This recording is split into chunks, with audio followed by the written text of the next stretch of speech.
Chosen one, anchor your spirit to what I'm about to say. That overwhelming exhaustion you've been carrying, I know where it's coming from. I know the last 48 hours have felt like sifting through sand with tired hands. It's not just physical fatigue. It's a weariness that has settled deep into your soul. Maybe you found yourself staring blankly at your to-do list yesterday, completely unable to start, feeling a heavy weight on your chest that wasn't anxiety, but pure depletion. Or perhaps you woke up at 4 o'clock in the morning this week, fully awake, but completely drained, questioning how you could possibly face another day when your spirit felt so utterly spent. The enemy has been pressing hard, trying to drown you in this weariness, for one reason only. He knows the strength you're about to receive. He knows what happens when a chosen one finally rests. The season of unbearable exhaustion ends today.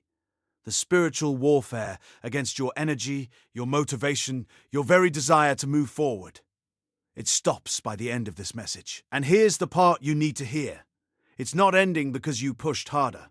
It's ending because of the sacred space you made for rest. Think back to that moment this week when you simply couldn't do another thing. When you walked away from the obligation, or you chose silence instead of engagement, or you just collapsed into bed, feeling like you were giving up. You didn't know it then, but that deep, necessary surrender, that choice to simply be instead of do, that was a weapon. That moment of intentional rest, which you mistook for weakness, was the very act that triggered a divine download of strength into your spirit. You did not stumble upon this message by chance. The algorithm didn't just place it in front of you. Heaven orchestrated this divine appointment. This is a strategic activation, scheduled before the foundations of the earth, designed to meet you in your exact moment of weariness and pour new wine into an old vessel. In the next few minutes, I'm going to deliver the legal decree that cancels every spirit of weariness assigned against your life. I'm going to reveal the exact spiritual reason why you've been so exhausted, and then show you how your rest has actually been your greatest act of faith. And at the end, we'll seal this new season with a declaration that permanently breaks the cycle of burnout. Do not click away. Your future self, the one who is vibrant and empowered and finally walking in their full anointing, is depending on you to stay and receive this transmission. To leave now is to prolong a season of exhaustion that God has already declared over. My name is Zerekiel. I've spent years studying the hidden patterns of the spirit realm, the warfare, the awakening, the weapons most people are never taught to use. And I've walked over 10,000 chosen ones through their moment of breakthrough. If this is your first time here, subscribe and hit the notification bell right now. Not because I need the numbers, but because the next message I release might be the one that was written specifically for the war you're fighting tomorrow. You feel suspended in a profound fatigue, as if you're living in slow motion, watching the world rush past you. And in this space, the enemy has started whispering a very specific lie. Listen to your thoughts. He's telling you that your tiredness is a sign of your failure. He's replaying that moment from yesterday when you couldn't bring yourself to start, or that time this week when you cancelled plans, or that morning you just couldn't get out of bed. The accuser is telling you that this exhaustion is proof that you're not strong enough, not committed enough, and that because you're so tired, God is disappointed in you, and your blessing has been withdrawn. But I need you to hear what the divine truth actually says about this moment. Matthew 11, verse 28 to 30 declares, "Come to me, all you who are weary and burdened, and I will give you rest. Take my yoke upon you and learn from me, and you will find rest for your souls." Listen to that promise. He gives you rest. He calls you to him when you are weary. Your weariness is not a disqualifier, it is an invitation. The enemy wants you to believe you've failed by being tired, but God says your very exhaustion is the access point to his strength. The profound tiredness you feel is not the weight of your punishment or a sign of your weakness. It is the weight of the old season finally falling away. It is the necessary pause before a monumental surge of new energy. You are not giving up. You are gathering the divine strength for the acceleration that is about to come. You think your rest was a failure, but let me reframe your reality right now. That was not surrender to defeat.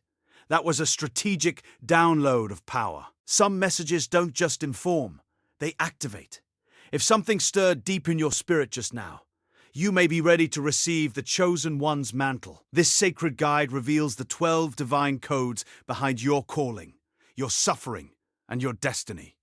The codes that turn the life heaven already wrote over you into the life you actually walk. The link is in the first pinned comment, but only for a limited time. What you just experienced was a divinely orchestrated halt. You've been trying to navigate a narrow path, pushing against a divine current, and heaven, in its profound wisdom, induced this fatigue to stop you from going the wrong way, or at the wrong speed. It wasn't a punishment for your lack of effort. It was a spiritual check engine light, demanding your attention before irreparable damage. Think of Elijah under the broom tree, utterly depleted not because he failed, but because he needed a divine intervention of food and rest before his next monumental prophetic assignment. His exhaustion was the doorway to provision. But here's where it goes deeper. Most people, when they hit this wall of weariness, double down on what they've been taught by the world, the lie of hustle culture, even in the kingdom. We've been programmed to believe our worth is tied to our endless activity, our constant striving, our ability to prove ourselves through sheer exhaustion. But God calls us to abide, to root ourselves in His presence, not to endlessly strive in our own strength. The enemy loves a busy, unaligned chosen one, because a busy, unaligned chosen one is too distracted to hear the true instructions. It's the difference between Martha, busy in her serving, and Mary, who chose the better part, presence and listening. And this leads us to something most people miss entirely. We think we're being disciplined when we push past the limit, but often it's the weight of self-reliance, not divine reliance, that's truly exhausting us. Your weariness isn't just physical. It's the crushing weight of trying to be your own God, to carry burdens meant for the Almighty. You've been trying to force open doors God has closed, or carry assignments He hasn't released you for yet, believing you must do it all. Remember Peter walking on water. The moment he shifted his focus from the divine invitation to his own capacity, to the waves around him, he began to sink. His self-reliance became his undoing. Now, once you understand that, you're ready for this profound shift in perspective. True rest is a spiritual act of trust. When you genuinely allow yourself to rest, you are not giving up. You are declaring, with every fiber of your being, that God is big enough to handle things without your incessant intervention. You are saying, Father, I trust you to work when I cannot, to move in the unseen while I recover in your presence. This is not weakness. This is profound faith. God Himself rested on the seventh day after creation, not because He was tired, but to model the rhythm of creation and trust, to set a pattern for us to follow. And yet, there's something beneath even that profound act of trust that many overlook. Your weariness is forcing a spiritual hunger strike against old patterns. It's a divine intervention compelling you to stop feeding the patterns, habits, and even relationships that have been actively draining your spiritual energy. It's designed to break your addiction to constant doing and the illusion of control. Just as the Israelites were given manna daily in the wilderness, teaching them to trust for daily bread, and not hoard or strive, your exhaustion is teaching you to trust God's provision for your energy, not your own finite reserves. Coming up, the one thing you're holding on to that's actively draining your spiritual battery, even as you sleep. But if you're honest with yourself, you'll recognize that this isn't just about stopping what drains you. It's about listening to the deepest cry of your being. Your body isn't just a vessel. It's a prophetic instrument, a sacred temple, a communication device for your spirit and for heaven. Your physical exhaustion is often a direct spiritual signal. Ignoring its cries is not just poor self-care. It's ignoring prophetic warning signs. Think of Samson. His strength was intrinsically linked to his body's consecration. When that consecration was violated, his strength left. Our bodies are consecrated for God's purposes, and their depletion is often a sign of misalignment. What most people don't realize is that this isn't just about personal well-being. It's about spiritual warfare on a deeper level. you might be breaking a generational cycle of burnout. Many of us inherit spiritual and emotional patterns of overwork, striving, and self-sacrifice from our ancestors. Your exhaustion might be the divine opportunity to break that cycle, not just for you, but for your entire lineage. Cycles of generational patterns, both good and bad, are seen throughout Scripture. Breaking the curses or negative patterns often starts with one person's obedience and restoration, changing the trajectory for generations to come. And this is where the real transformation begins, because it challenges a hidden assumption you hold: the subtle pride in carrying burdens that aren't yours. Often, we subconsciously feel important by carrying extra weight, solving everyone's problems, or being the strong one who never rests. This is a subtle form of pride, a refusal to trust others or God to carry their own assignments, and it leads directly to profound exhaustion.